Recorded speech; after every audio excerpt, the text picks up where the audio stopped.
इस video series में छोटा नागपुर टेनेंसी एक्ट के तहत झारखंड में छोटा नागपुर टेनेंसी एक्ट के तहत जनजातीय समाज पर भूमि हस्तांतरण को लेकर जो प्रतिबंध लगाए गए हैं उसके कानूनी और सामाजिक इस वीडियो सीरीज में छोटा नागपुर टेनेंसी एक्ट के तहत झारखंड में छोटा नागपुर टेनेंसी एक्ट के तहत जनजातीय समाज पर भूमि हस्तांतरण को लेकर जो प्रतिबंध लगाए गए हैं उसके कानूनी और सामाजिक पहलू का विश्लेषण करते हुए, इस पर विचार विमर्श करते हुए, इसके अगली कड़ी में आज सीएनटी एक्ट के बदलाव पर प्रश्न चिन्ह उठ रहा है। आजादी के 77-78 साल बाद भी जनजातीय समाज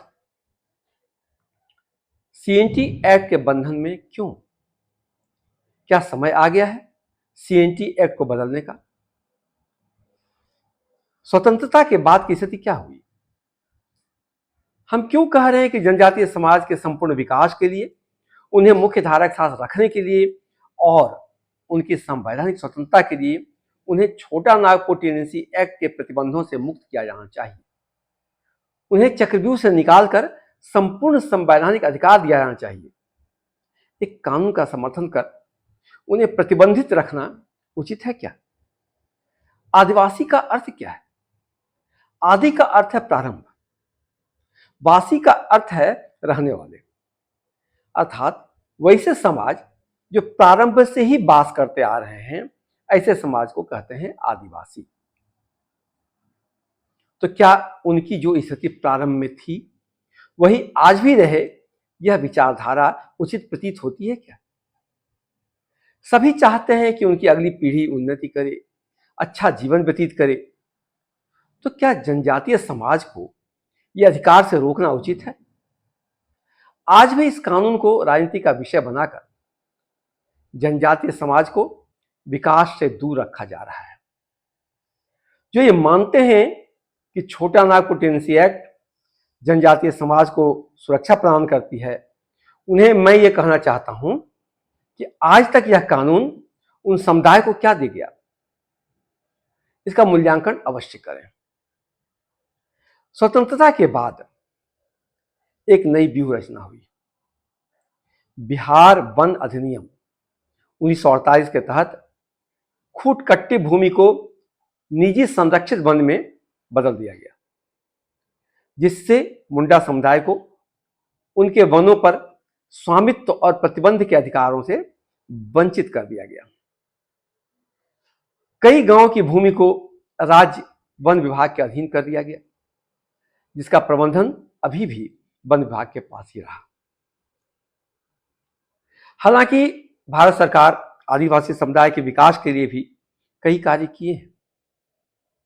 विद्यालयों की स्थापना की गई, इसके साथ कई और अन्य विकास के कार्य किए गए, लेकिन भूमि पर उनके अधिकार सीमित रहे। यह भी तर्क दिया गया कि वह समाज विवेकहीन है, छोटे छोटे लोभ में आकर अपनी जमीन बेच सकते हैं और इससे उनकी आजीविका प्रभावित हो सकती है, और इस प्रकार उन्हें अपने मौलिक अधिकारों से भी दूर रखा गया। कालांतर में आदिवासी की सुरक्षा के नाम पर उनका शोषण राजनीति का हिस्सा बन गया। 1947 से अब तक स्वतंत्रता के करीब 78 वर्षों के बाद भी जो कानून अगर एक समाज को न तो सुरक्षा दे सका और न ही उनका विकास कर सका, ऐसी स्थिति में आज के परिप्रेक्ष्य में यह कानून निरर्थक और समाज के प्रति बेईमानी प्रतीत होती है। आदिवासी भूमि का गैरकानूनी कब्जे से पुनर्स्थापना को भी न्यायिक प्रक्रिया से दूर रखा गया। यह माना गया कि भारत की न्यायिक प्रक्रिया उन्हें न्याय नहीं दे सकेगी और इस प्रकार उन्हें एक सामंती व्यवस्था के अधीन छोड़ दिया गया। अर्थात उनके विवादों का निर्णय न्यायालय नहीं बल्कि उपायुक्त करेंगे। आदिवासी संस्कृति के संरक्षण के नाम पर उनके विकास को अवरुद्ध किया गया। इस विषय पर न्यायालय की प्रक्रिया और विश्वसनीयता पर भी प्रश्न चिन्ह लगा दिया। स्वतंत्रता के बाद वन भूमि का बड़े पैमाने पर शोषण शुरू हो गया।